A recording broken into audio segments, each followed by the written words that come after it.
Right now on Morning News Now, rough return as the record holiday travel season comes to a close. Millions trying to get home for the first weekend of 2026 are facing a rerun of the end of 2025. Southern California seeing flash floods with at least one person dead, while snow continues in the Northeast and the Great Lakes. We have the latest on all that, as well as the weekend forecast. Plus, an agonizing wait. Friends and relatives of those caught up in that deadly New Year's nightclub fire in a Swiss ski resort still waiting for authorities to release all the names of the victims, with dozens dead. Meanwhile, investigators still have not revealed what caused the fire, as eyewitnesses there speculate festive sparklers set the club's wooden ceiling alight. We are on the ground in Switzerland. Also this morning, price alert. As we go into the new year, there's good news and bad news about how much you'll be paying for some essential items. Average gas prices are at a 4-year low, well under $3 a gallon. That's the good news. But at the same time, prices of hundreds of common drugs are going up. Our Christine Romans is here in just a few minutes to tell us what consumers can expect. And if one of your New Year's resolutions was to relax and watch more movies, well, we've got a special can't-miss list preview for you this morning, featuring the most anticipated releases of 2026. From Christopher Nolan's The Odyssey to the return of Mario, Moana, The Mandalorian, and Miranda Priestley. Good morning. It is great to be with you on this Friday. I'm Jessica Layton, in for Joe and Savannah today. We start the hour with the deadly storms sweeping across the country. In California, at least one person was killed by flash flooding after officials say she was swept 2 miles down a riverbed. And at least a dozen other people had to be rescued by rafts because of that quickly rising water. This morning, millions of people remain under flood alerts as communities assess the damage. Here in the Northeast, piles of snow and bitter cold temperatures are making for a really dangerous start to the new year as folks try to navigate the ice-covered roads. Meanwhile, the weather is playing havoc at the nation's airports as thousands of flights have been either delayed or canceled in the past week. NBC News correspondent Maggie Vespa is at O'Hare Airport in Chicago with the very latest. Maggie, good morning. Hey there, from a busy O'Hare, the crowd's already out this morning, and many Americans now closing out this record holiday travel surge, having to factor in these severe systems that have been wreaking havoc on the roads and in the skies all week. This morning, from whiteouts and wrecked semis in the east to swiftwater rescues out west, 2026 off to a volatile start. Authorities in Orange County confirming one person was killed after days of rain sparked flash floods across Southern California. What is bro doing? Drivers in San Diego caught off guard. Firefighters confirming they pulled a man and toddler from this vehicle while first responders paddled another man to safety. San Diego Fire clocking close to a dozen rescues. We're soaked to the bone. These jeans are a very different color. A massive downpour at Pasadena's annual Rose Parade, rare for the iconic event, as Al pointed out from the parade route. For the first time in 20 years, as you can see, it is literally raining on our parade. And in the Rose Bowl Stadium, staff attempting to clear the water. The rain sparking fears of more mudslides, with some areas still cleaning up from last week's devastating storms. Ooh, he's deep in it there. It's up to his bumper. Meanwhile, across the Northeast and Great Lakes region, relentless snow. And it just started coming down like bananas again. In Buffalo, the Bills asking fans to help shovel out the stadium ahead of Sunday's game after the area was hit with nearly a foot of snow. The winter weather snarling the tail end of a record holiday travel season, and in icy Philadelphia, 3 people hospitalized after this crash. AAA predicting a historic 122 million Americans traveled 50 miles or more over the stretch, most of them driving, dealing with slippery road conditions all week. And at America's airports, delays and cancellations soaring into the thousands for days on end. Yeah, and to that end, we just checked. Delays and cancellations nationwide are remaining low this morning, which is good news. For those who have to travel, though, and drive through those icy conditions, experts stress allowing extra time and extra room between you and the cars around you. In other words, they say watch and plan for the forecast, no matter where you live. Back to you. Great advice, Maggie. Thanks so much. Let's get a closer look at how the wintry conditions could impact your weekend with your Morning News Now weather. Meteorologist Angie Lessman joins us now with a look at that. Angie, good morning. Hi there. Good morning. We've got another day of some active patterns on both coasts. Let's start on the East Coast, where we're going to gear up for some weekend rain and snow. Today, here's what we're dealing with. The lake effect snow ongoing across parts of the Great Lakes. We'll also see some of this heavy rain kind of working across the Mid-South region. Places like Memphis, Jackson, Atlanta get in on that action. And then by tomorrow, it'll be some stronger, even severe storms that we'll have to contend with across the Southeast. Additional snow as we work across the Great Lakes through the evening hours of Saturday. You can see that's going to really add to those totals that we've already got. And then the morning rain is kind of clearing out as this system works offshore. As we wrap up our weekend, we'll still, though, be dealing with a couple of these lingering kind of snow showers across the Great Lakes and the Northeast. Meanwhile, through Sunday, picking up a couple of inches in some spots. No surprise, those highest amounts are going to be downwind of the lakes. We could see up to a half of a foot in some of these locations, of course, slowing travel for folks there. Rainfall totals, not all that impressive, but we'll pick up maybe the highest amounts up to an inch. Otherwise, I think most of us across the Southeast will get about a quarter of an inch.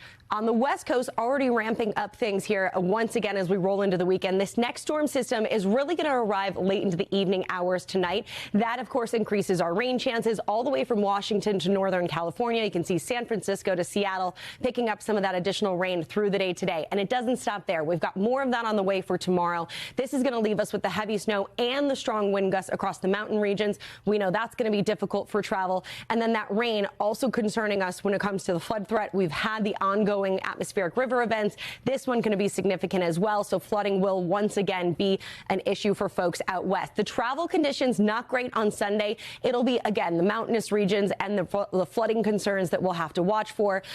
Picking up anywhere from 4 to 6 inches in some of those higher amounts. So again, mudslides, landslides, all possible across those already saturated regions out west through at least Sunday. Big picture look of the weekend, really some blustery conditions settling into the Northeast, quiet skies across the middle of the country. It's the Southeast storms and the West Coast that really look to be active and could impact those outdoor plans.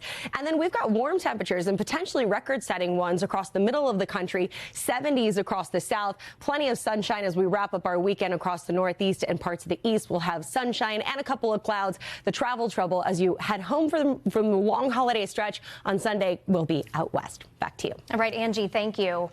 In Switzerland, authorities are beginning to identify the first few victims of that devastating New Year's fire.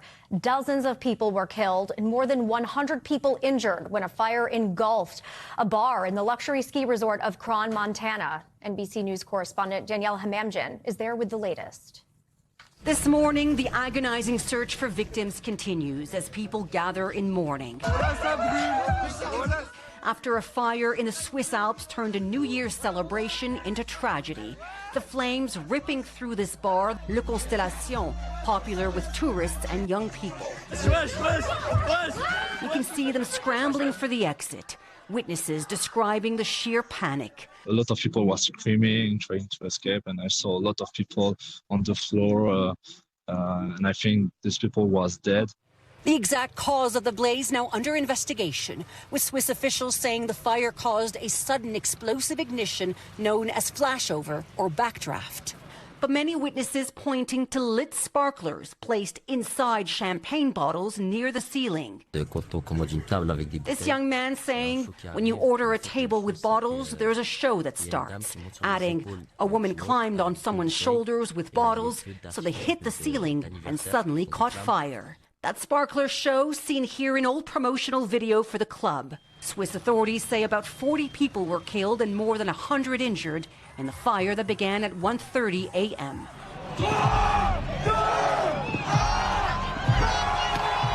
Earlier that night, celebrations on the streets of the upscale ski resort Kron, Montana, just 90 minutes before one of the worst tragedies Switzerland has ever experienced, according to the country's president. Aujourd'hui, la Suisse est triste. Saying Switzerland is now in mourning. This young woman says she was holding on to a friend as she escaped. She let go of his arm, and now she says she can't reach him. Officials warn identifying the dead could take days. Many of those killed were from abroad.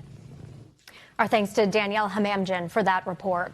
President Trump is opening up about his health in a recent interview with the Wall Street Journal. The president offered his most extensive public comments ever about the matter, acknowledging taking more aspirin than his doctors have recommended. NBC News senior White House correspondent Gabe Gutierrez is traveling in South Florida with the president this week. Gabe, good morning. Hi, Jessica. Good morning. President Trump will turn 80 in June. He is the second oldest person to hold the office behind his predecessor.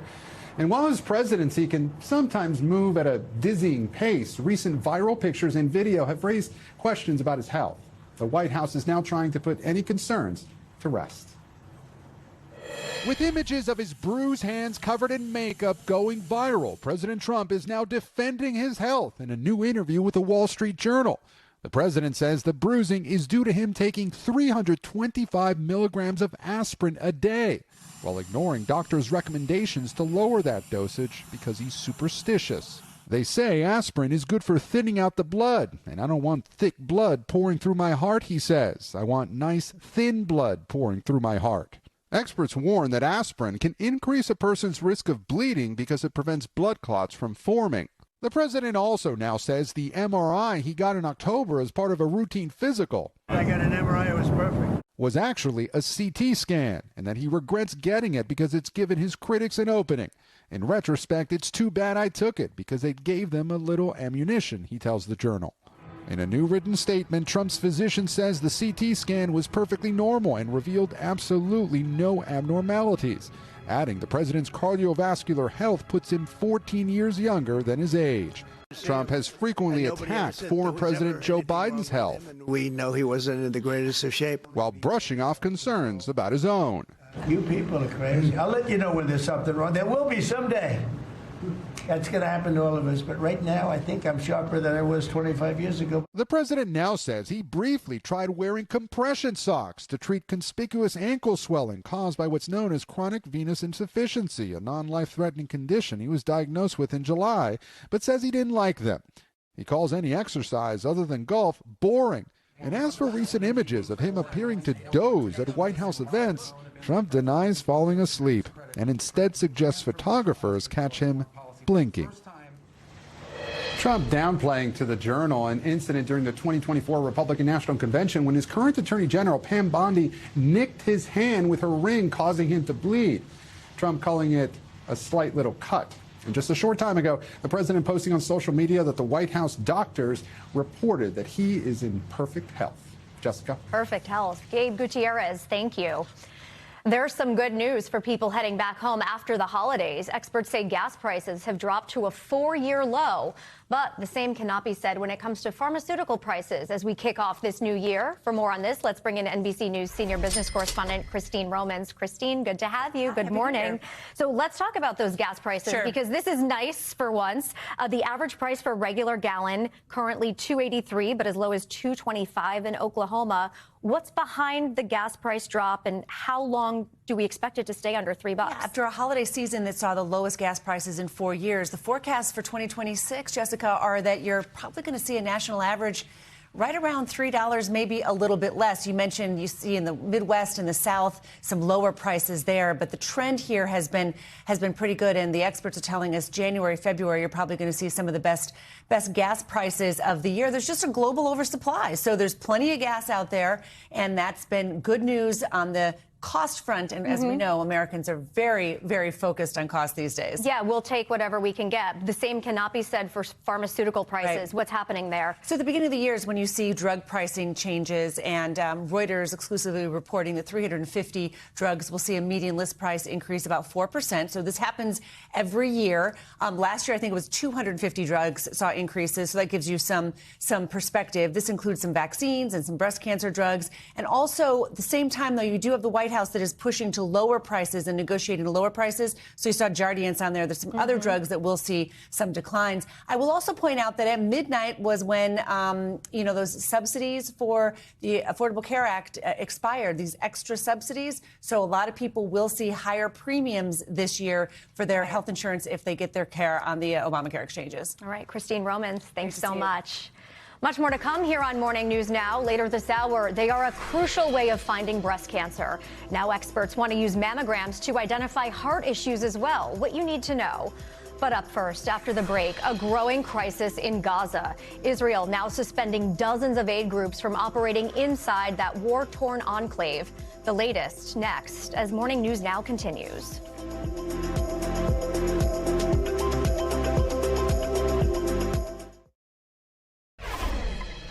Welcome back. Israel is coming under fierce global criticism for its decision to revoke the operating licenses of 37 major aid groups working in Gaza. The ban was due to come into effect yesterday, and among the groups affected is Doctors Without Borders and the Norwegian Refugee Council. The ban is expected to worsen the humanitarian situation in the Palestinian enclave, which was effectively reduced to rubble during the two-year war on the Strip.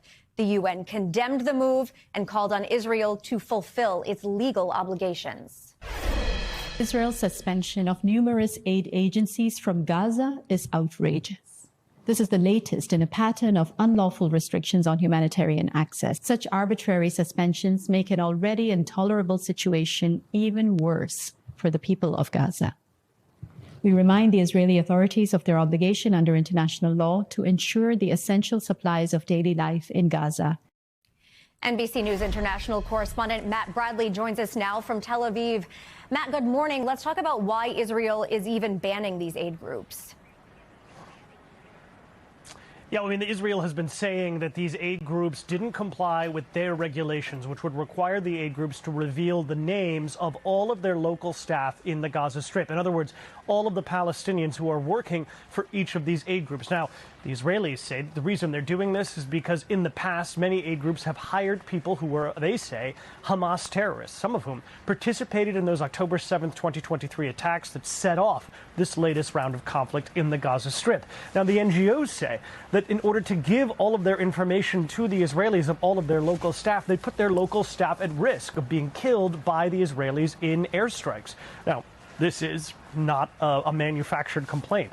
The United Nations has said that the Gaza Strip is the most dangerous place in the world over the past 2 years for aid and humanitarian workers to work in. So many, hundreds of them, have been killed by Israeli attacks. So there's something on that side of the argument as well. The problem is, who is going to suffer? Well, it's going to be the people of the Gaza Strip because of this impasse. Now, the Israelis say that these aid organizations, those 37 that you mentioned, they had not been distributing any aid ever since the latest ceasefire started about 11 weeks ago, and that before that, they provided only a smaller fraction of the aid that went into the Gaza Strip. So, while you're saying that this could deepen the humanitarian crisis in the Gaza Strip, it's probably not going to be felt immediately on the ground because aid is going in at a larger amount than it was before the ceasefire. Though aid and advocacy organizations say it's not nearly enough to meet the desperate need of the more than 2 million people in the Gaza Strip, most of whom have now been completely displaced and are living in tents amid inclement weather and really deepening temperatures, especially at night. But at the same time, this really could cause problems for aid distribution in the Gaza Strip, particularly in the long term, particularly since many of these major aid organizations had hoped that they would be allowed to enter into the Gaza Strip and would be allowed to continue distributing much-needed aid. Matt, this comes after months of news that people were starving there and not getting the food that they needed. I wonder how and if the ban will be enforced. Yes, well, the ban will almost certainly be enforced. I mean, the reason why this is going to be enforced is because in order to get people into the Gaza Strip, foreign workers who work for these aid organizations, they have to basically go through the Israeli or Egyptian lines. The Israelis or the Egyptians have to grant them access. So without their registration, these foreign workers for these NGOs will not be allowed to enter the Gaza Strip. That doesn't necessarily mean that all of the work is going to be discontinued. There are local staff in the Gaza Strip who can continue to work with these organizations. They're probably not going to get the aid that they need to distribute. They might have a lot of difficulties getting pay and salaries from these international organizations that normally would be able to provide that. probably with Israeli help through the Israeli lines and with government allowance. So this is going to create a very, very difficult administrative and bureaucratic hurdle in the way of these organizations continuing their work in the Gaza Strip. And Matt, is the international community doing anything to pressure Israel into reversing this decision? Well, we've heard many, many countries, especially Western countries, who do have some amount of traction when it comes to influencing Israeli opinion, criticizing this decision and saying that it's going to heap more misfortune on the people of the Gaza Strip who have already suffered so immensely over the past 2 years. So we are hearing a lot of pressure. Whether or not that's going to amount to anything, it's unclear. These days, the only people that Israel seems to listen to are the voices coming out of Washington. And we haven't heard much condemnation of this decision from there. Matt Bradley in Tel Aviv. Matt, thanks so much. Coming up, Boop, Oop, a Doop. Beloved cartoon Betty Boop, just one of several classic works now in the public domain. We'll give you a look at some of the other popular characters, books, and music no longer under copyright. And new year, better mindset? If one of your resolutions is to take more risks to pursue your dreams, we have your motivation. Our friend, Dr. George James, is here to talk about how to give yourself permission to leap into the life you have always imagined. Morning News Now. We'll be right back.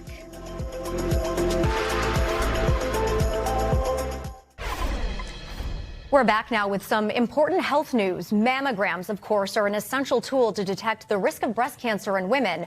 But now there's a new push to use the procedure to identify hidden heart risks. NBC News correspondent Emily Ikeda takes a closer look.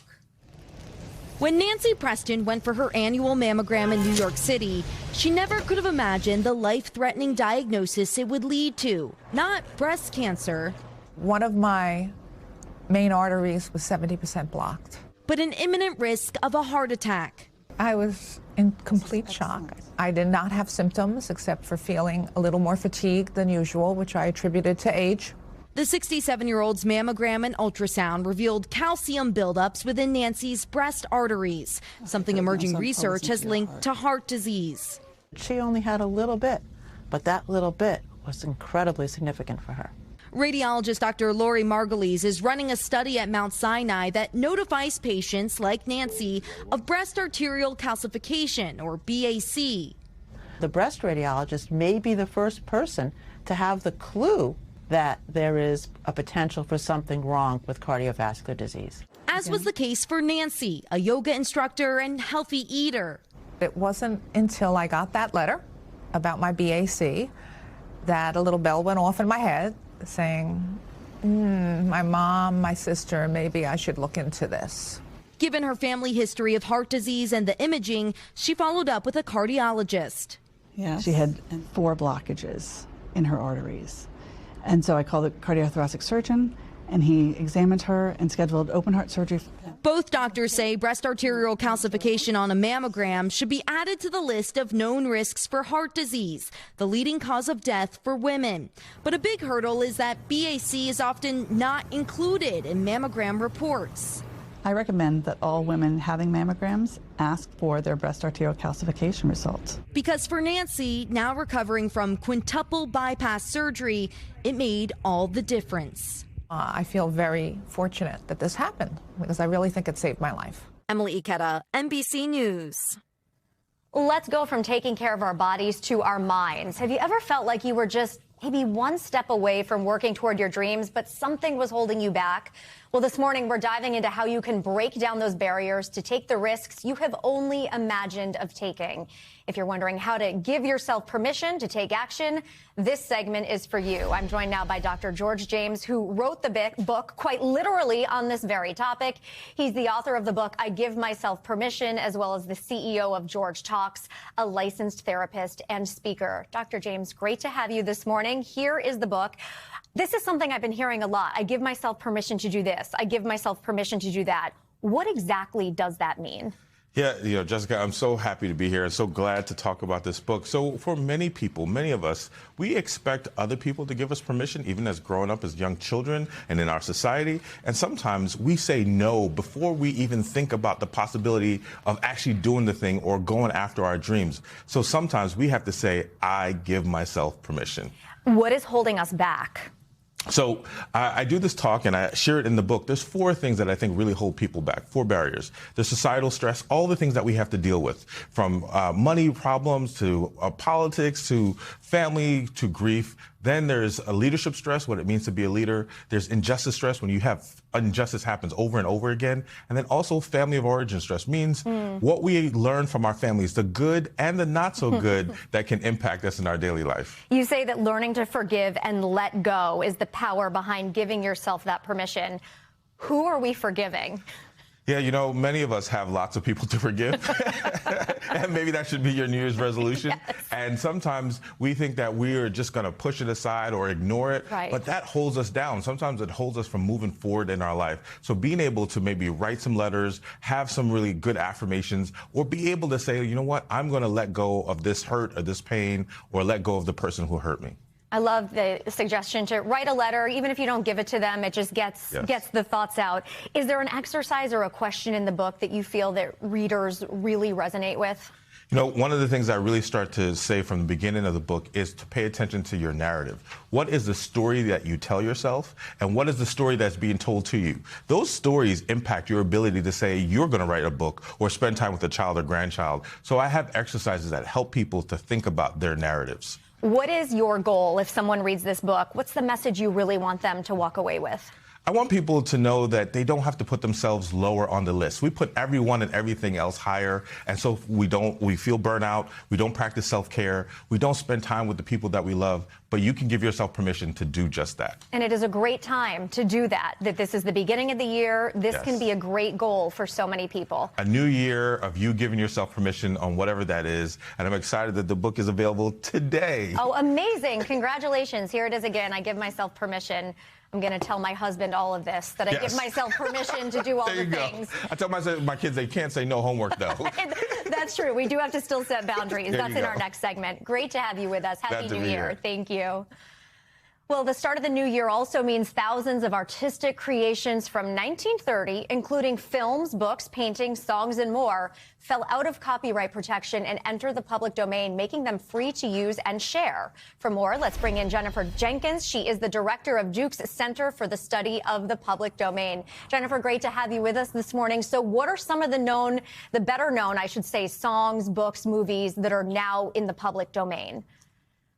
Thanks so much, Jessica. So let's start with songs. There's Georgia on My Mind, written by 2 writers who had actually never been to Georgia. They were from Indiana. There's I Got Rhythm, and there's Dream a Little Dream of Me. For books, it was the golden age of detective fiction. So we have Agatha Christie's Murder at the Vicarage. We have Dashiell Hammett's The Maltese Falcon. And we have the first 4 Nancy Drew books. And we have some wonderful children's books, too, including the popular illustrated version of The Little Engine That Could. With movies, we've got the Marx Brothers and Animal Crackers. We've got John Wayne's first leading role in the Big Trail. We have the Academy Award winner All Quiet on the Western Front. And we have King of Jazz, which was Bing Crosby's first screen appearance. Is it limited to the popular media like songs and movies, or are we reaching out into other genres? We're reaching out into other genres. And so for works of art, we have the first FIFA World Cup trophy, sometimes called the Coupe du Monde. And we also have works from Mondrian, who I love, including composition with red, blue, and yellow. Help us understand exactly what this means. When something enters the public domain, what really happens? What really happens is copyright expires, and so these works it's hard to imagine because it's been so long, they're free for anyone to share, to put online, and to use in their own creativity. And so prices fall, students and teachers can use them for free. We're more likely to discover forgotten works from 1930, so long ago, because anyone can put them online. And this is important, you, me, any of us can use them in our own creativity without a team of lawyers, without a Hollywood budget. And so I want to go out and write the detective mystery starring Betty Boop, Nancy Drew, and Miss Marple. Can you imagine coming together in the current day as a team? It would be amazing, and I can go ahead and do that. You can go ahead and do that. Any of us can go ahead and do that. Now, some of Disney's characters entered the public domain 2 years ago. Does that mean I can just start selling Mickey merch, or what are the limitations for regular folks? You cannot start selling Mickey merch. I'm sorry, Jessica. So this is where it gets a little complicated. So characters like Mickey, not all characters, are still covered by, but Mickey's still covered by trademark law because he's used by Disney as a brand identifier. So you can tell your own Mickey story, write your own Mickey cartoon, as long as no one thinks it's a Disney production. I can create my own Betty Boop in Disney cartoon this year because the first Betty Boop just entered the public domain. But it's not time to sell Mickey merch, nor is it time for me to start selling Betty Boop dolls or Betty Boop water bottles. Well, let's get started on that mystery about Betty Boop. Jennifer Jenkins, thanks so much for joining us today. It was great talking to you, Jessica. Happy New Year. Thank you. Same to you. Coming up on Morning News Now, higher prices and longer loans. Car buyers forced into making some tough decisions at the dealership. Maybe you save $100 or $200 a month, but you end up paying $5,000 or $6,000 or $7,000 more over the life of the loan. When we come back, a look at what's behind the sticker shock. And if you struggle to keep your New Year's resolutions, this is for you. We'll share some tips on how you can reach your goals this year by applying a different method. We'll tell you all about it as Morning News Now continues. Welcome back. If you're going to be in the market for a new car in the new year, you may be in for some sticker shock as prices have continued to soar. The rise in prices is now resulting in longer car loan terms as consumers worry about their bottom line. NBC News senior business correspondent Christine Romans has a closer look. The $300 monthly car payment, virtually a thing of the past. Car shoppers are stretching the length of the loan as long as they can to afford new car prices reaching a record $50,000 on average. The typical new car payment topping $750 this year, with loans typically stretching 84 months and even longer. Cars are costing more. Some of that is tariffs and supply chain issues. Some of that's all the technology that's built into cars now. Like even replacing a side view mirror can be a lot more expensive than it used to be because of all the lane assist technology and the cameras. Of course, stretching out these loans adds thousands of dollars of interest to the ultimate cost of the car. And for some drivers who want to trade in the vehicle before the loan is paid, they could find themselves underwater on the car, meaning they still owe more than it's worth. Maybe you save $100 or $200 a month, but you end up paying $5,000 or $6,000 or $7,000 more over the life of the loan. So what should you aim for? It's generally recommended to finance no longer than about 4 years for a used car or about 5 years for a new car. Christine Romans, NBC News.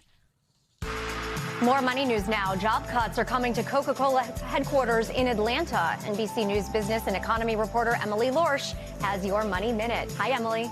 Hey, Jessica, that's right. Those layoffs are expected to begin at the end of next month. The move is part of a reorganization Coke previously announced, and the reductions will occur in phases, starting with 75 employees. The company saying some jobs are being eliminated while others are being created. And this is vital to make sure the organization is built to meet changing consumer needs. And the U.S. is going to reduce a proposed nearly 92% tariff on Italian pasta to a range below 15%. Some other imported products will also be getting some tariff relief. On Wednesday, the administration delayed the increase in tariffs for upholstered furniture, kitchen cabinets, and vanities that was set to go into effect yesterday. Finally, Shake Shack has a new menu the company is hoping will have something for everyone. The chain says the Good Fit menu includes high-protein, gluten-free, vegetarian, and GLP-1 friendly options. That includes burgers with lettuce wraps, gluten-free buns, and some items that are packing in as much as 52 grams of protein. This comes after Chipotle announced its own high-protein menu a couple of weeks ago. So I think, Jessica, as we head into the new year, some people may be making some diet changes, and both these companies are looking out for people looking to make a change. Emily, every segment you do, I end up hungry. But thank you. Sorry about that. That's all right. Thanks, Emily. Well, nearly a third of Americans are expected to set New Year's resolutions in 2026. And now that it's finally here, many of us are trying to make progress toward those goals. But as we know, it is not always easy to stick to the plan and achieve the goals that we set for ourselves. Now, some content creators are providing viral new takes on the age-old tradition that could help make the resolution process a little easier and maybe a little fun. Joining me now to help break it down is NBC News producer and resident TikTok trend expert, Natalie Bennett. Natalie, great to have you this morning. Thanks for having me. We will talk about the cake in a minute. We're going to save that. But first, I want to talk about the viral resolution trends that we're seeing online. For a lot of people, consistency tends to be the toughest part. Walk us through some of the trends that you're seeing that can make this more doable and more fun. Absolutely. Consistency is the hardest part for sure. Yeah. We set these big goals and then I feel like February rolls around and we're like, we forget about them. Right. So it's about taking these big goals and breaking them down. The first trend we have is these punch cards, 2026 punch cards. Think about like when you go to the nail salon or a coffee shop and you get a punch card. It's like that, but set to your own specific goals. So say you want to read more, make a little punch card, read 10 books.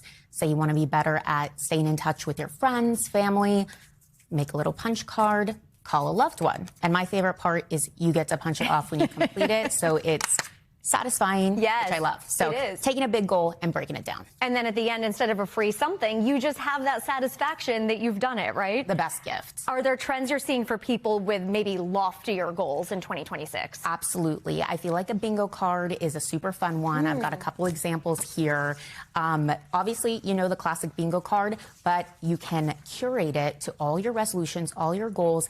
They can be big, they can be small. It can be, you know, learning a new skill, going on a big vacation, or my favorite, going on Morning News Now. Oh, check it out. There you go. 2026 right off. Looking good already. Very good for you and for me, Exactly. actually. All right, let's address the cake. Please. I'm guessing it's not just to have as much cake as you want in the new year. Well, I love that, and eating cake is highly encouraged for this trend. But I love this one. It's called the achievement cake. It's a bit more about looking back, reflecting on the year rather than setting new goals, but I feel like kind of equally as important, right? But people are posting videos, they get their cake, they have friends, family, coworkers, even by themselves, and then they take their little achievements of the year that they want to celebrate, learned a language, got a promotion, and they decorate the cake with them. Oh, and that's cute. Yeah, it's just kind of a moment to celebrate your wins, celebrate each other's wins. It's really beautiful. I love that. You can have your cake and eat it too. Exactly. That's the idea. Finally, are these things that anyone of any age can do? Like, can I talk to my parents and say, hey, there's this TikTok trend? Yes, absolutely. It's so low effort, so fun, and it's something for everyone, young and old. I feel like young would be great if you have kids. Yeah. If you're a teacher, this would be a great activity. You could do punch cards with fun, you know, chores. Sure, But, you know, yeah. make it chore a little bit more fun, right? And make a fun bingo card, you know, just really curate what you want to do, but make it more manageable, more bite-sized, more fun. Well, thank you for this and all these great ideas. My son is going to love the cake idea. I'm glad you get to check off Go on Morning News Now. That is a big one. Me as well. Thanks for having me. Great to have you. Happy New Year, Natalie. Coming up, it's the first Friday of 2026, and that means a special New Year's edition of our Can't Miss list. When we come back, we'll get a sneak peek at the biggest films set to hit the big screen and your TV screen this year. Get your popcorn and come right back. This is Morning News Now.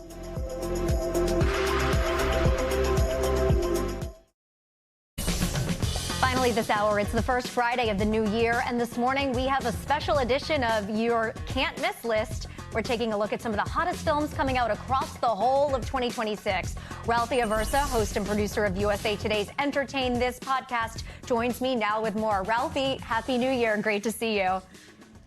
Happy New Year. I'm actually wanting to watch more movies in 2026 because my son says I get no pop references. So let's start with some of the films that are coming out in the next few months. What can we expect? I love when our kids are just so brutally honest and just put us right in our place. Exactly. I have a 2.5-year-old and he does the same, although he's looking forward to some of the films on this list as well. Maybe not the early releases. The big one, one of the big ones at least we want to point out as far as this list is concerned, is The Moment. Now, this is a mockumentary that's starring Charlie XCX. She plays a pop star, which of course she is in real life anyways, gearing up for her big moment, her first ever arena tour. So perhaps she's inspired some of this, especially after her highly successful album Brats, I guess so. But a lot of people are talking about this because, you know, Charlie obviously coming off of that aforementioned album really through her career on a whole nother trajectory. So, Wuthering Heights, a part of the early slate as well. This MJ biopic, which has been in the headlines for so many different reasons. Steph Curry animated film GOAT, which I believe comes out on NBA All-Star Weekend, which is also Valentine's Day weekend. And then this Mario Brothers movie is really interesting, too. So Super Mario Brothers, which came out in 2023, it was the first ever film based off of a video game to gross over $1 billion. Yes, billion with a B. And so, of course, when you have a box office success to that magnitude, you're going to have a sequel. We'll get one this year. Most of the main voices, including Chris Pratt, reprising their roles for this one. And this particular movie is based off of Super Mario Galaxy, which is, a video game, of course, in the Mario franchise. You talked about Wuthering Heights. I want to explore that a little bit more. Starring Margot Robbie and Jacob Elordi, it's the latest in a long line of adaptations of the novel, which some described as unfilmable. What can you tell us about this version? Yeah, as you mentioned, there's been so many different adaptations of it. And so I think, right off the bat, you're wondering, well, what angle will this be and how will they kind of tackle this story? But then, of course, the cast as well, with Jacob and Margot, I think that has also gained a lot of attention. And then, of course, if you talk about some of the different reports happening on set and in post, again, a lot of these things, we've seen this with other movies, certainly throughout 2025, where a movie gets pressed for maybe the right reasons, maybe the wrong reasons. Will it help it out at the box office? Not necessarily. I think that's maybe one of the things we definitely learned when it came to films in 2025. Not all press is good press. Yes, we know that. So these movies that you've given us, they should get me through spring. Let's talk about the summer blockbuster season. It starts May 1st, and it is filled with franchises, or at least it seems. What are the standouts to you? Yeah, Hollywood loves its familiar stories. It loves its IPs, intellectual property that, of course, they can license and relicense and do the sequels and the remakes and so on and so forth. And one of those sequels, right off the bat, Devil Wears Prada 2. So, of course, the novel that came out in 2003, that led to the film in 2006. Then there was a follow-up novel written in 2013. And now, about 20 years after that original film, we are getting the sequel. We're getting all the main players as well, with Meryl Streep and Anne Hathaway and Emily Blunt, and, of course, Stanley Tucci. We're getting some new cast members in this one also, including Justin Theroux. He's in there. Helen J. Shen is in this, who I loved on Broadway in Maybe Happy Ending. And some reports that Lady Gaga has a role in this, too. So will be great to see Gaga back on the silver screen. Again, Devil Wears Prada 2. It's been so cool as well, Jessica, to see, all of the different photos and the fanfare as they film this throughout our area. They film scenes at the Newark airport. They've been filming in Midtown, not too far from 30 Rock, actually. And so, yeah, this is a highly anticipated one coming out later this year. I believe we're slated for May 1st. It's actually #1 on my list. I can't wait. Florals for spring, groundbreaking. Let's talk about the holiday season. I know that we're a year away, and some people might hate me for rushing the year, but I'm hearing that there's already anticipation for some holiday movies set to come out in 10 months. Yeah, the holiday season, obviously, as it's proved, it's always the biggest time of year, or at least one of the big, that and summer, really, for the box office. And so, yeah, obviously, you look at those titles. I mean, Jumanji, Hunger Games, Dune. Jessica, whether you're watching films or not, you certainly know what those franchises are, at least. You have some basic understanding if you follow anything pop culture. And Dune 3 specifically, I love that we're going to get that around the holiday season. I don't know if we necessarily need another Dune film or not, but is it really the holiday season without another Timothée Chalamet film? No, I don't think it is. Of course, Marty Supreme came out this past Christmas, and that is receiving a lot of award season buzz as we gear up towards the Golden Globes. So we'll see how Dune 3 does. Dune 2, received some Oscar nominations, and so Dune 3, of course, on that holiday slate for later this year. Always okay with more Timothée Chalamet. Okay, when we look at your entire can't-miss list for this week, what is the one that we cannot miss? Oh, boy. Well, again, my aforementioned 2.5-year-old, probably that no We're looking at this week. So that Toy Story film is coming out this summer. I believe it's Toy Story 5. My 2.5-year-old's up to Toy Story 2. So I would say for us in this household, that would certainly be on our can't miss list. And then The Odyssey. Let's talk about that for a second. That is also coming out this summer. $250 million budget.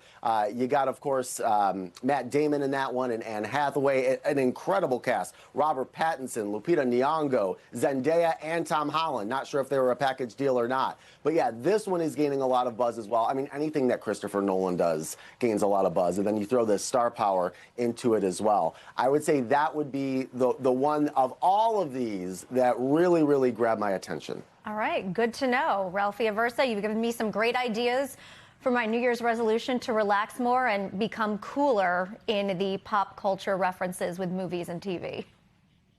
Don't listen to the kids. You're cool already, Jess, please. So are you. Thanks, Ralphie. Great to have you. Happy New Year. That does it for this hour of Morning News Now, but the news continues right now.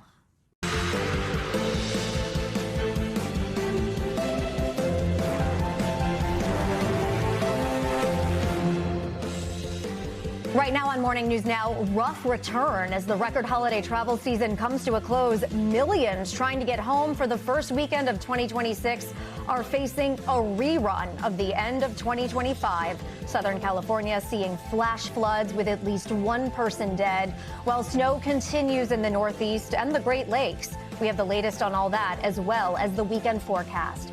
Plus, an agonizing wait. Friends and relatives of those caught up in that deadly New Year's nightclub fire in a Swiss ski resort still waiting for authorities to release all the names of the victims, with dozens dead.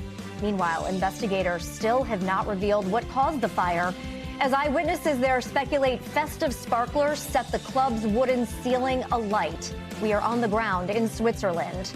Also this morning, price alert. As we go into the new year, there's good news and bad news about how much you'll be paying for some essential items.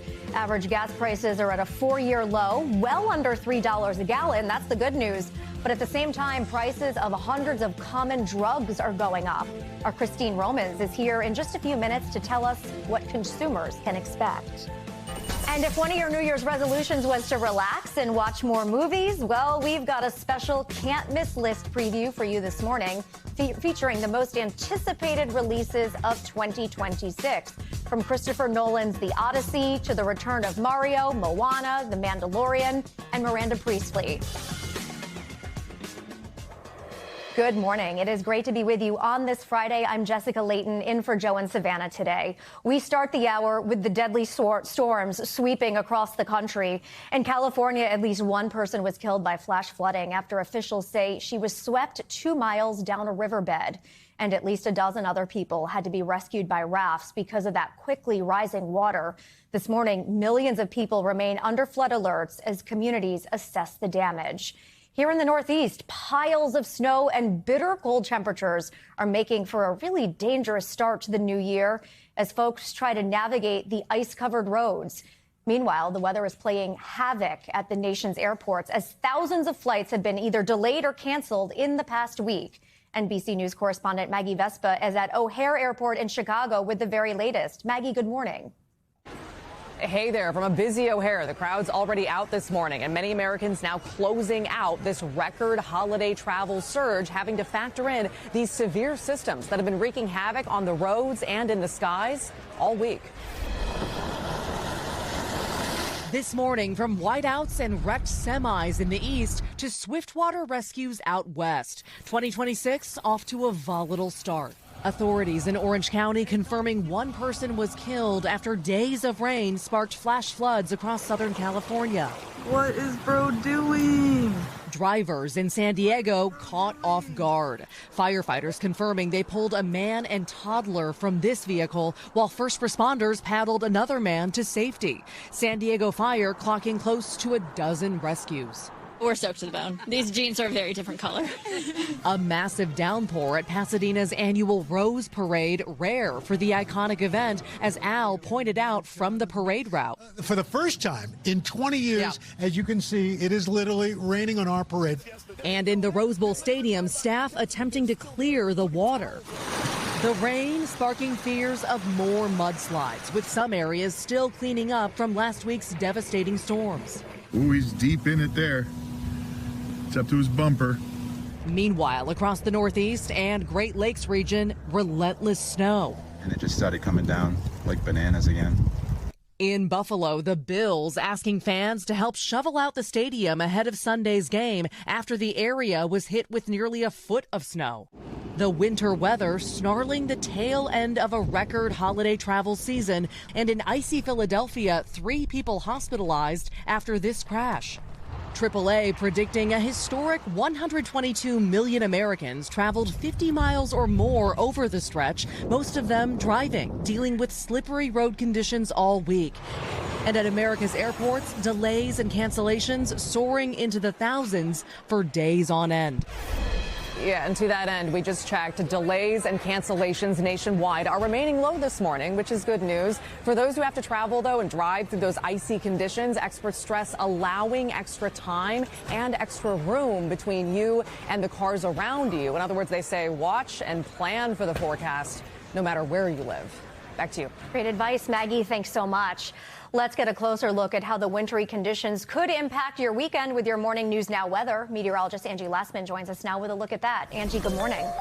Hi there. Good morning. We've got another day of some active patterns on both coasts. Let's start on the East Coast, where we're going to gear up for some weekend rain and snow. Today, here's what we're dealing with. The lake effect snow ongoing across parts of the Great Lakes. We'll also see some of this heavy rain kind of working across the Mid-South region. Places like Memphis, Jackson, Atlanta get in on that action. And then by tomorrow, it'll be some stronger, even severe storms that we'll have to contend with across the Southeast. Additional snow as we work across the Great Lakes through the evening hours of Saturday. You can see that's going to really add to those totals that we've already got. And then the morning rain is kind of clearing out as this system works offshore. As we wrap up our weekend, we'll still, though, be dealing with a couple of these lingering kind of snow showers across the Great Lakes and the Northeast. Meanwhile, through Sunday, picking up a couple of inches in some spots. No surprise, those highest amounts are going to be downwind of the lakes. We could see up to a half of a foot in some of these locations, of course, slowing travel for folks there. Rainfall totals, not all that impressive, but we'll pick up maybe the highest amounts up to an inch. Otherwise, I think most of us across the Southeast will get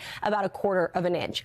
On the West Coast, already ramping up things here once again as we roll into the weekend. This next storm system is really going to arrive late into the evening hours tonight. That, of course, increases our rain chances all the way from Washington to Northern California. You can see San Francisco to Seattle picking up some of that additional rain through the day today. And it doesn't stop there. We've got more of that on the way for tomorrow. This is going to leave us with the heavy snow and the strong wind gusts across the mountain regions. We know that's going to be difficult for travel. And then that rain also concerning us when it comes to the flood threat. We've had the ongoing atmospheric river events. This one going to be significant as well. So flooding will once again be an issue for folks out west. The travel conditions not great on Sunday. It'll be, again, the mountainous regions and the flooding concerns that we'll have to watch for.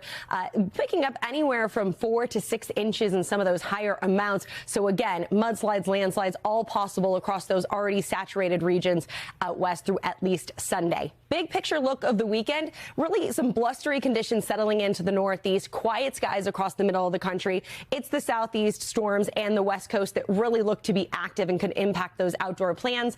And then we've got warm temperatures and potentially record-setting ones across the middle of the country, 70s across the South, plenty of sunshine as we wrap up our weekend across the Northeast and parts of the East. We'll have sunshine and a couple of clouds. The travel trouble as you head home from the long holiday stretch on Sunday will be out west. Back to you. All right, Angie, thank you. In Switzerland, authorities are beginning to identify the first few victims of that devastating New Year's fire. Dozens of people were killed and more than 100 people injured when a fire engulfed a bar in the luxury ski resort of Kron, Montana. NBC News correspondent Danielle Hamamjian is there with the latest. This morning, the agonizing search for victims continues as people gather in mourning. After a fire in the Swiss Alps turned a New Year's celebration into tragedy, the flames ripping through this bar, Le Constellation, popular with tourists and young people. You can see them scrambling for the exit. Witnesses describing the sheer panic. A lot of people were screaming, trying to escape, and I saw a lot of people on the floor, and I think these people was dead. The exact cause of the blaze now under investigation, with Swiss officials saying the fire caused a sudden explosive ignition known as flashover or backdraft. But many witnesses pointing to lit sparklers placed inside champagne bottles near the ceiling. This young man saying, when you order a table with bottles, there's a show that starts. Adding, a woman climbed on someone's shoulders with bottles, so they hit the ceiling and suddenly caught fire. That sparkler show seen here in old promotional video for the club. Swiss authorities say about 40 people were killed and more than 100 injured in the fire that began at 1:30 a.m.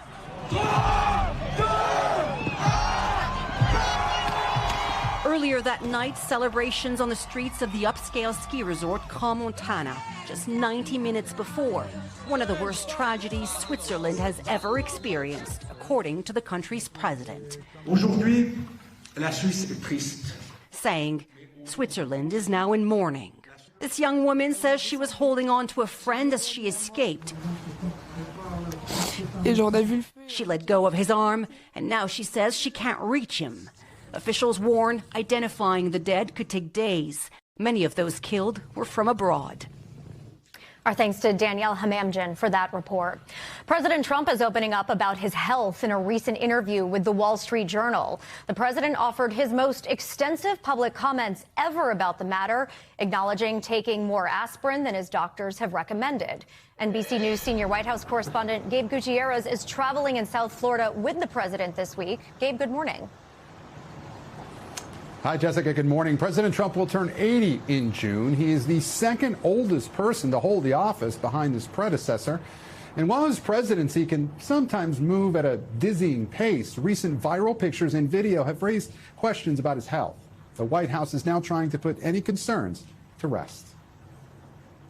With images of his bruised hands covered in makeup going viral, President Trump is now defending his health in a new interview with the Wall Street Journal.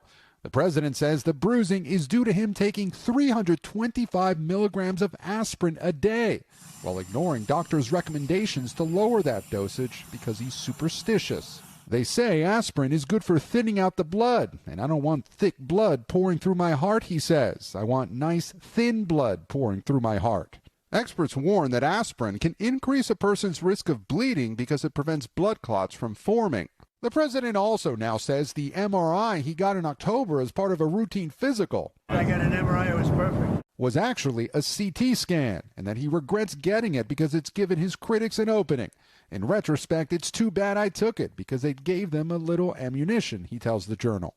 In a new written statement, Trump's physician says the CT scan was perfectly normal and revealed absolutely no abnormalities, adding the president's cardiovascular health puts him 14 years younger than his age. Trump has frequently attacked former President Joe Biden's health. We know he wasn't in the greatest of shape. While brushing off concerns about his own.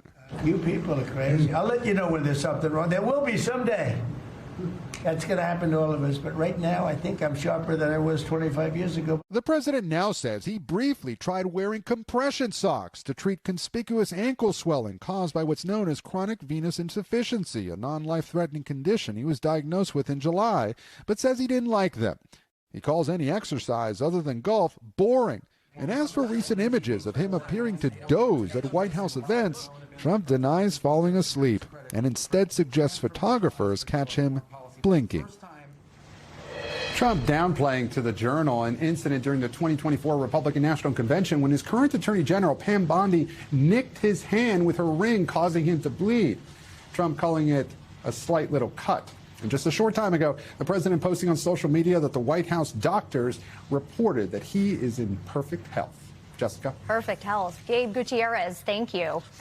There's some good news for people heading back home after the holidays. Experts say gas prices have dropped to a 4-year low, but the same cannot be said when it comes to pharmaceutical prices as we kick off this new year. For more on this, let's bring in NBC News senior business correspondent Christine Romans. Christine, good to have you. Good morning. So let's talk about those gas prices because this is nice for once. The average price for a regular gallon currently $2.83, but as low as $2.25 in Oklahoma. What's behind the gas price drop, and how long do we expect it to stay under $3? Yeah, after a holiday season that saw the lowest gas prices in 4 years, the forecasts for 2026, Jessica, are that you're probably going to see a national average right around $3, maybe a little bit less. You mentioned you see in the Midwest and the South some lower prices there, but the trend here has been pretty good. And the experts are telling us January, February, you're probably going to see some of the best gas prices of the year. There's just a global oversupply, so there's plenty of gas out there, and that's been good news on the cost front. And as we know, Americans are very, very focused on cost these days. Yeah, we'll take whatever we can get. The same cannot be said for pharmaceutical prices. Right. What's happening there? So at the beginning of the year is when you see drug pricing changes, and Reuters exclusively reporting that 350 drugs will see a median list price increase about 4%. So this happens every year. Last year, I think it was 250 drugs saw increases. So that gives you some perspective. This includes some vaccines and some breast cancer drugs. And also, at the same time, though, you do have the White House that is pushing to lower prices and negotiating lower prices. So you saw Jardiance on there. There's some other drugs that will see some declines. I will also point out that at midnight was when, those subsidies for the Affordable Care Act expired, these extra subsidies. So a lot of people will see higher premiums this year for their health insurance if they get their care on the Obamacare exchanges. All right, Christine Romans, thanks so much. Much more to come here on Morning News Now. Later this hour, they are a crucial way of finding breast cancer. Now experts want to use mammograms to identify heart issues as well. What you need to know. But up first, after the break, a growing crisis in Gaza. Israel now suspending dozens of aid groups from operating inside that war-torn enclave. The latest next as Morning News Now continues.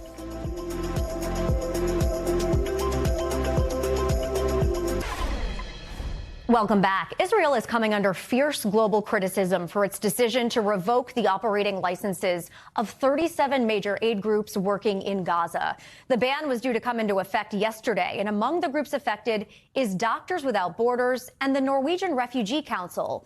The ban is expected to worsen the humanitarian situation in the Palestinian enclave, which was effectively reduced to rubble during the 2-year war on the Strip. The UN condemned the move and called on Israel to fulfill its legal obligations. Israel's suspension of numerous aid agencies from Gaza is outrageous. This is the latest in a pattern of unlawful restrictions on humanitarian access. Such arbitrary suspensions make an already intolerable situation even worse for the people of Gaza. We remind the Israeli authorities of their obligation under international law to ensure the essential supplies of daily life in Gaza. NBC News international correspondent Matt Bradley joins us now from Tel Aviv. Matt, good morning. Let's talk about why Israel is even banning these aid groups.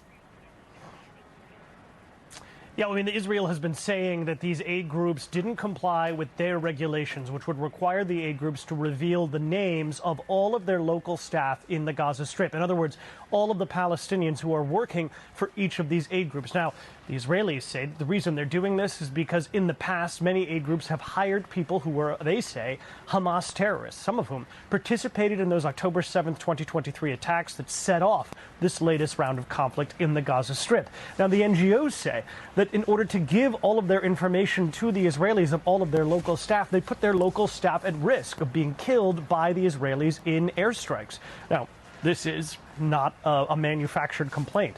The United Nations has said that the Gaza Strip is the most dangerous place in the world over the past 2 years for aid and humanitarian workers to work in. So many, hundreds of them, have been killed by Israeli attacks. So there's something on that side of the argument as well. The problem is, who is going to suffer? Well, it's going to be the people of the Gaza Strip because of this impasse. Now, the Israelis say that these aid organizations, those 37 that you mentioned, they had not been distributing any aid ever since the latest ceasefire started about 11 weeks ago, and that before that, they provided only a smaller fraction of the aid that went into the Gaza Strip. So, while you're saying that this could deepen the humanitarian crisis in the Gaza Strip, it's probably not going to be felt immediately on the ground because aid is going in at a larger amount than it was before the ceasefire. Though aid and advocacy organizations say it's not nearly enough to meet the desperate need of the more than 2 million people in the Gaza Strip, most of whom have now been completely displaced and are living in tents amid inclement weather and really deepening temperatures, especially at night. But at the same time, this really could cause problems for aid distribution in the Gaza Strip, particularly in the long term, particularly since many of these major aid organizations had hoped that they would be allowed to enter into the Gaza Strip and would be allowed to continue distributing much-needed aid. Matt, this comes after months of news that people were starving there and not getting the food that they needed. I wonder how and if the ban will be enforced. Yes, well, the ban will almost certainly be enforced. I mean, the reason why this is going to be enforced is because in order to get people into the Gaza Strip, foreign workers who work for these aid organizations, they have to basically go through the Israeli or Egyptian lines. The Israelis or the Egyptians have to grant them access. So without their registration, these foreign workers for these NGOs will not be allowed to enter the Gaza Strip. That doesn't necessarily mean that all of the work is going to be discontinued. There are local staff in the Gaza Strip who can continue to work with these organizations. They're probably not going to get the aid that they need to distribute. They might have a lot of difficulties getting pay and salaries from these international organizations that normally would be able to provide that, probably with Israeli help through the Israeli lines and with government allowance. So this is going to create a very, very difficult administrative and bureaucratic hurdle in the way of these organizations continuing their work in the Gaza Strip. And Matt, is the international community doing anything to pressure Israel into reversing this decision? Well, we've heard many, many countries, especially Western countries, who do have some amount of traction when it comes to influencing Israeli opinion, criticizing this decision and saying that it's going to heap more misfortune on the people of the Gaza Strip who have already suffered so immensely over the past 2 years. So we are hearing a lot of pressure. Whether or not that's going to amount to anything, it's unclear. These days, the only people that Israel seems to listen to are the voices coming out of Washington. And we haven't heard much condemnation of this decision from there. Matt Bradley in Tel Aviv. Matt, thanks so much. Coming up, Boop, Oop, a Doop. Beloved cartoon Betty Boop, just one of several classic works now in the public domain. We'll give you a look at some of the other popular characters, books, and music no longer under copyright. And new year, better mindset? If one of your resolutions is to take more risks to pursue your dreams, we have your motivation. Our friend, Dr. George James, is here to talk about how to give yourself permission to leap into the life you have always imagined. Morning News Now. We'll be right back.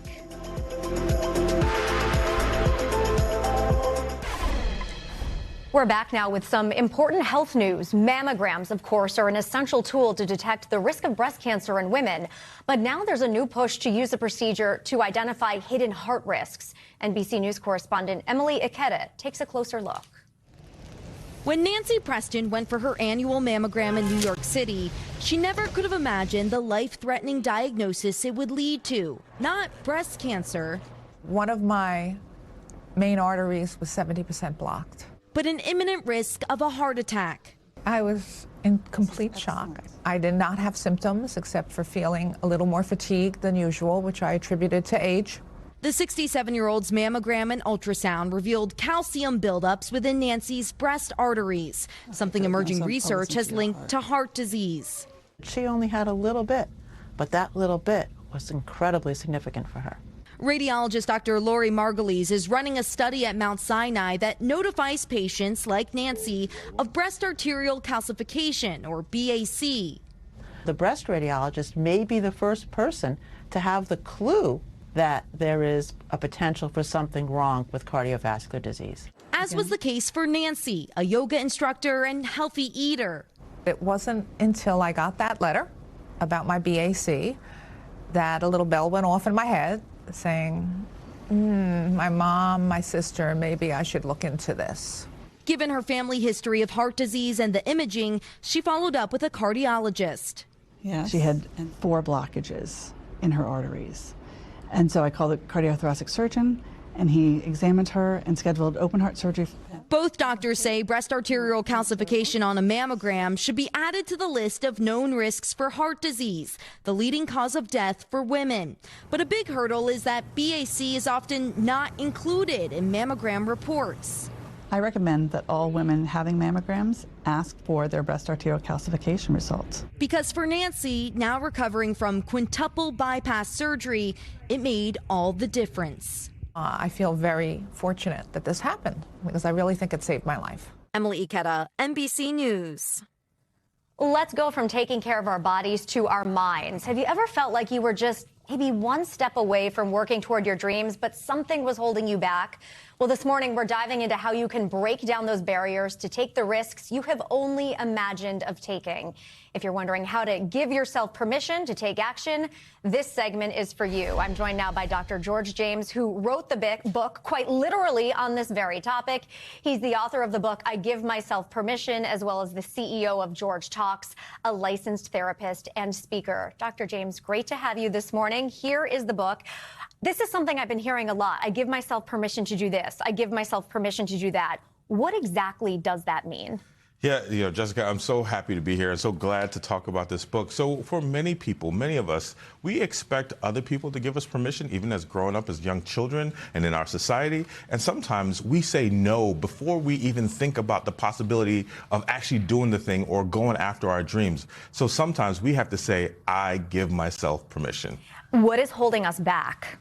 So I do this talk and I share it in the book. There's 4 things that I think really hold people back, 4 barriers. There's societal stress, all the things that we have to deal with, from money problems to politics to family to grief. Then there's a leadership stress, what it means to be a leader. There's injustice stress, when you have injustice happens over and over again. And then also family of origin stress means what we learn from our families, the good and the not so good that can impact us in our daily life. You say that learning to forgive and let go is the power behind giving yourself that permission.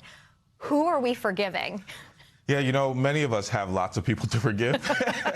And maybe that should be your New Year's resolution. Yes. And sometimes we think that we are just going to push it aside or ignore it. Right. But that holds us down. Sometimes it holds us from moving forward in our life. So being able to maybe write some letters, have some really good affirmations, or be able to say, you know what, I'm going to let go of this hurt or this pain, or let go of the person who hurt me. I love the suggestion to write a letter, even if you don't give it to them, it just gets the thoughts out. Is there an exercise or a question in the book that you feel that readers really resonate with? One of the things I really start to say from the beginning of the book is to pay attention to your narrative. What is the story that you tell yourself, and what is the story that's being told to you? Those stories impact your ability to say you're going to write a book or spend time with a child or grandchild. So I have exercises that help people to think about their narratives. What is your goal if someone reads this book? What's the message you really want them to walk away with? I want people to know that they don't have to put themselves lower on the list. We put everyone and everything else higher, and so we feel burnout, we don't practice self-care, we don't spend time with the people that we love, but you can give yourself permission to do just that. And it is a great time to do that this is the beginning of the year. This can be a great goal for so many people. A new year of you giving yourself permission on whatever that is, and I'm excited that the book is available today. Oh, amazing. Congratulations. Here it is again. I give myself permission. I'm going to tell my husband all of this, that I give myself permission to do all the things. I tell my kids they can't say no homework, though. That's true. We do have to still set boundaries. That's in our next segment. Great to have you with us. Happy New Year. Thank you. Well, the start of the new year also means thousands of artistic creations from 1930, including films, books, paintings, songs, and more, fell out of copyright protection and entered the public domain, making them free to use and share. For more, let's bring in Jennifer Jenkins. She is the director of Duke's Center for the Study of the Public Domain. Jennifer, great to have you with us this morning. So what are some of the better known, I should say, songs, books, movies that are now in the public domain? Thanks so much, Jessica. So let's start with songs. There's Georgia on My Mind, written by 2 writers who had actually never been to Georgia. They were from Indiana. There's I Got Rhythm, and there's Dream a Little Dream of Me. For books, it was the golden age of detective fiction. So we have Agatha Christie's Murder at the Vicarage. We have Dashiell Hammett's The Maltese Falcon. And we have the first 4 Nancy Drew books. And we have some wonderful children's books, too, including the popular illustrated version of The Little Engine That Could. With movies, we've got the Marx Brothers and Animal Crackers. We've got John Wayne's first leading role in the Big Trail. We have the Academy Award winner All Quiet on the Western Front. And we have King of Jazz, which was Bing Crosby's first screen appearance. Is it limited to the popular media like songs and movies, or are we reaching out into other genres?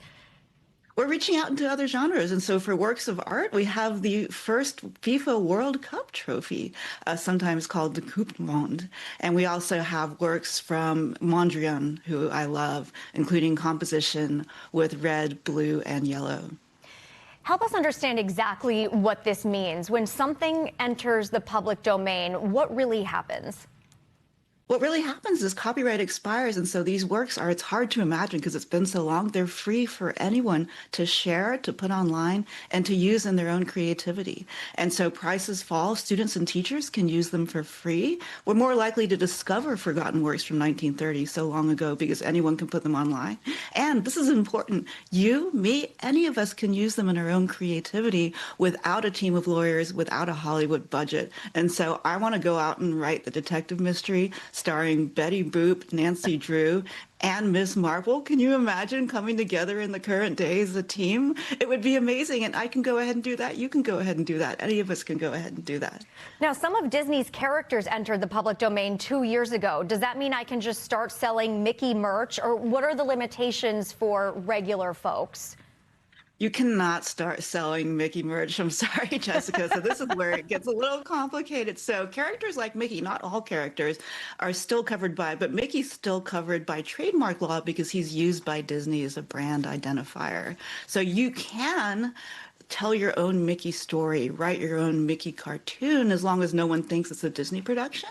I can create my own Betty Boop in Disney cartoon this year because the first Betty Boop just entered the public domain. But it's not time to sell Mickey merch, nor is it time for me to start selling Betty Boop dolls or Betty Boop water bottles. Well, let's get started on that mystery about Betty Boop. Jennifer Jenkins, thanks so much for joining us today. It was great talking to you, Jessica. Happy New Year. Thank you. Same to you. Coming up on Morning News Now, higher prices and longer loans. Car buyers forced into making some tough decisions at the dealership. Maybe you save $100 or $200 a month, but you end up paying $5,000 or $6,000 or $7,000 more over the life of the loan. When we come back, a look at what's behind the sticker shock. And if you struggle to keep your New Year's resolutions, this is for you. We'll share some tips on how you can reach your goals this year by applying a different method. We'll tell you all about it as Morning News Now continues. Welcome back. If you're going to be in the market for a new car in the new year, you may be in for some sticker shock as prices have continued to soar. The rise in prices is now resulting in longer car loan terms as consumers worry about their bottom line. NBC News senior business correspondent Christine Romans has a closer look. The $300 monthly car payment, virtually a thing of the past. Car shoppers are stretching the length of the loan as long as they can to afford new car prices reaching a record $50,000 on average. The typical new car payment topping $750 this year, with loans typically stretching 84 months and even longer. Cars are costing more. Some of that is tariffs and supply chain issues. Some of that's all the technology that's built into cars now. Like even replacing a side view mirror can be a lot more expensive than it used to be because of all the lane assist technology and the cameras. Of course, stretching out these loans adds thousands of dollars of interest to the ultimate cost of the car. And for some drivers who want to trade in the vehicle before the loan is paid, they could find themselves underwater on the car, meaning they still owe more than it's worth. Maybe you save $100 or $200 a month, but you end up paying $5,000 or $6,000 or $7,000 more over the life of the loan. So what should you aim for? It's generally recommended to finance no longer than about 4 years for a used car or about 5 years for a new car. Christine Romans, NBC News. More money news now. Job cuts are coming to Coca-Cola's headquarters in Atlanta. NBC News business and economy reporter Emily Lorsch has your Money Minute. Hi, Emily. Hey, Jessica, that's right. Those layoffs are expected to begin at the end of next month. The move is part of a reorganization Coke previously announced, and the reductions will occur in phases, starting with 75 employees. The company saying some jobs are being eliminated while others are being created. And this is vital to make sure the organization is built to meet changing consumer needs. And the U.S. is going to reduce a proposed nearly 92% tariff on Italian pasta to a range below 15%. Some other imported products will also be getting some tariff relief.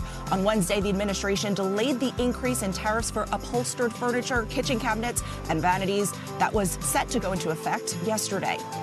Finally, Shake Shack has a new menu the company is hoping will have something for everyone. The chain says the Good Fit menu includes high-protein, gluten-free, vegetarian, and GLP-1 friendly options. That includes burgers with lettuce wraps, gluten-free buns, and some items that are packing in as much as 52 grams of protein. This comes after Chipotle announced its own high-protein menu a couple of weeks ago. So I think, Jessica, as we head into the new year, some people may be making some diet changes, and both these companies are looking out for people looking to make a change. Emily, every segment you do, I end up hungry. But thank you. Sorry about that. That's all right. Thanks, Emily. Well, nearly a third of Americans are expected to set New Year's resolutions in 2026. And now that it's finally here, many of us are trying to make progress toward those goals. But as we know, it is not always easy to stick to the plan and achieve the goals that we set for ourselves. Now, some content creators are providing viral new takes on the age-old tradition that could help make the resolution process a little easier and maybe a little fun. Joining me now to help break it down is NBC News producer and resident TikTok trend expert, Natalie Bennett. Natalie, great to have you this morning. Thanks for having me. We will talk about the cake in a minute. We're going to save that. But first, I want to talk about the viral resolution trends that we're seeing online. For a lot of people, consistency tends to be the toughest part. Walk us through some of the trends that you're seeing that can make this more doable and more fun. Absolutely. Consistency is the hardest part for sure. Yeah. We set these big goals and then I feel like February rolls around and we're like, we forget about them. Right. So it's about taking these big goals and breaking them down. The first trend we have is these punch cards, 2026 punch cards. Think about like when you go to the nail salon or a coffee shop and you get a punch card. It's like that, but set to your own specific goals. So say you want to read more, make a little punch card, read 10 books. Say you want to be better at staying in touch with your friends, family, make a little punch card, call a loved one. And my favorite part is you get to punch it off when you complete it. So it's satisfying, yes, which I love. So it is. Taking a big goal and breaking it down. And then at the end, instead of a free something, you just have that satisfaction that you've done it, right? The best gift. Are there trends you're seeing for people with maybe loftier goals in 2026? Absolutely. I feel like a bingo card is a super fun one. I've got a couple examples here. Obviously, you know the classic bingo card, but you can curate it to all your resolutions, all your goals. They can be big, they can be small. It can be, you know, learning a new skill, going on a big vacation, or my favorite, going on Morning News Now. Oh, check it out. There you go. 2026 right off. Looking good already. Very good for you and for me, Exactly. actually. All right, let's address the cake. Please. I'm guessing it's not just to have as much cake as you want in the new year. Well, I love that, and eating cake is highly encouraged for this trend. But I love this one. It's called the achievement cake. It's a bit more about looking back, reflecting on the year rather than setting new goals, but I feel like kind of equally as important, right? But people are posting videos, they get their cake, they have friends, family, coworkers, even by themselves, and then they take their little achievements of the year that they want to celebrate, learned a language, got a promotion, and they decorate the cake with them. Oh, and that's cute. Yeah, it's just kind of a moment to celebrate your wins, celebrate each other's wins. It's really beautiful. I love that. You can have your cake and eat it too. Exactly. That's the idea. Finally, are these things that anyone of any age can do? Like, can I talk to my parents and say, hey, there's this TikTok trend? Yes, absolutely. It's so low effort, so fun, and it's something for everyone, young and old. I feel like young would be great if you have kids. Yeah. If you're a teacher, this would be a great activity. You could do punch cards with fun, you know, chores. Sure, But, you know, yeah. make it chore a little bit more fun, right? And make a fun bingo card, you know, just really curate what you want to do, but make it more manageable, more bite-sized, more fun. Well, thank you for this and all these great ideas. My son is going to love the cake idea. I'm glad you get to check off Go on Morning News Now. That is a big one. Me as well. Thanks for having me. Great to have you. Happy New Year, Natalie. Coming up, it's the first Friday of 2026, and that means a special New Year's edition of our Can't Miss list. When we come back, we'll get a sneak peek at the biggest films set to hit the big screen and your TV screen this year. Get your popcorn and come right back. This is Morning News Now.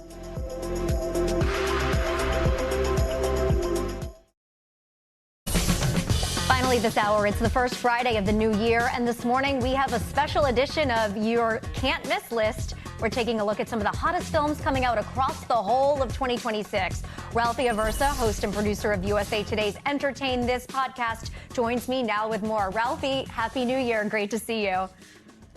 Happy New Year. I'm actually wanting to watch more movies in 2026 because my son says I get no pop references. So let's start with some of the films that are coming out in the next few months. What can we expect?